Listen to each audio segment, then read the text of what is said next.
Bonjour à vous, alors aujourd'hui j'interviens très rapidement, c'est juste pour vous dire qu'on est lundi et que le lundi je propose un format de vidéo complètement différent. Vous verrez, elles sont extraites de mes programmes, de toutes mes formations, donc prenez plaisir, prenez des notes et ça ne change rien au fait que vous puissiez télécharger mes bonus qui sont au-dessous ou simplement vous abonner. Allez, bon visionnage et à vos notes.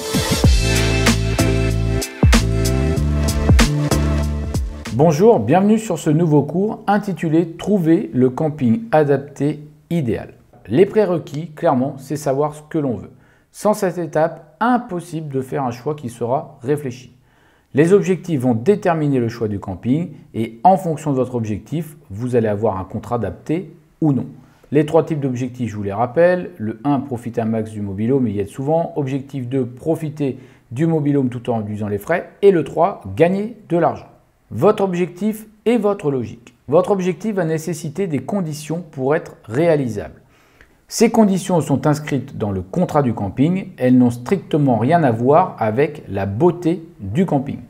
Si j'ai mis ça, ce n'est pas un hasard, c'est simplement parce qu'on a une petite tendance à laisser entrer l'émotionnel, mais attention, la beauté du camping ça peut être bien, mais c'est parfois quelque chose de secondaire par rapport à l'analyse du contrat. La règle numéro 1 est que le contrat soit adapté. Tout le reste, comme je l'ai précisé, vous avez vu, c'est en rouge, tout le reste est secondaire. Allez-vous acheter n'importe où? Non. Mais vous devez étudier le contrat avec attention. Objectif 1 et 2, un camping vous plaît, ce n'est quand même qu'une première étape. Les conditions du contrat doivent vous permettre de dire oui ou non. Oui, on peut acheter et s'installer ici. Non, nous ne pourrons pas faire ce que nous voulons, donc on va aller voir ailleurs. Il est clairement interdit d'acheter uniquement parce qu'un camping est génial et qu'il est sympa. Vraiment, j'insiste sur ce point, mais je vous assure que beaucoup de personnes qui se sont retrouvées embêtées suite à un achat de mobil-home ont commencé en se disant ce camping il est vraiment génial, c'est là que l'on veut être. Attention, attention, faites très attention à ça. Trouver un camping avec tous les points positifs, ce n'est pas toujours aussi simple, surtout quand on veut l'objectif numéro 3. Vous n'aurez très certainement pas toutes les conditions idéales, il y a toujours un petit bémol. Vous devez donc connaître les règles essentielles pour votre projet et vous devez analyser avec une grande logique.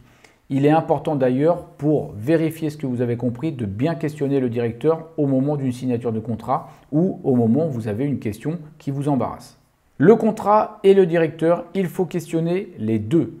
J'accorde clairement une grande importance au feeling avec le directeur, même si ça ne fait pas le tout, même si on peut avoir un changement de directeur, notamment dans certains groupes et dans certaines structures. Ça n'empêche qu'on ressent des choses et on va voir s'il est en mesure de donner les vraies explications par rapport au contrat. Clairement, faites ce rendez-vous.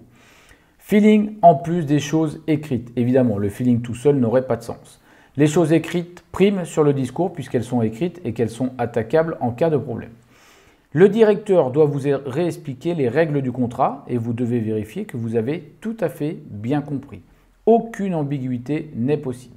Ma conclusion, soyez au clair avec vos objectifs. Objectif 1 et 2, attention au coup de cœur. Objectif 3, seules certaines règles comptent, aucunement le coup de cœur personnel.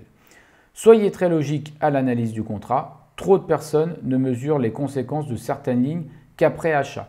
Pour insister sur ce point, je pourrais vraiment dire qu'il y a je ne sais pas, peut-être des dizaines de personnes par semaine, ou peut-être un peu moins, mais en tout cas, ça se rapproche de ce nombre, qui me contactent sur mon site investissementmobilhome.com en m'expliquant qu'ils ont des problèmes, sauf que moi, je ne suis pas avocat, je ne peux absolument pas gérer des problèmes une fois qu'ils sont en place. Ce que je peux faire, c'est aider en amont et faire en sorte que vous achetiez pas n'importe où par rapport à ce que vous avez comme projet. Mais clairement, quand il est trop tard parce que vous n'avez pas analysé un contrat, je ne peux malheureusement rien faire.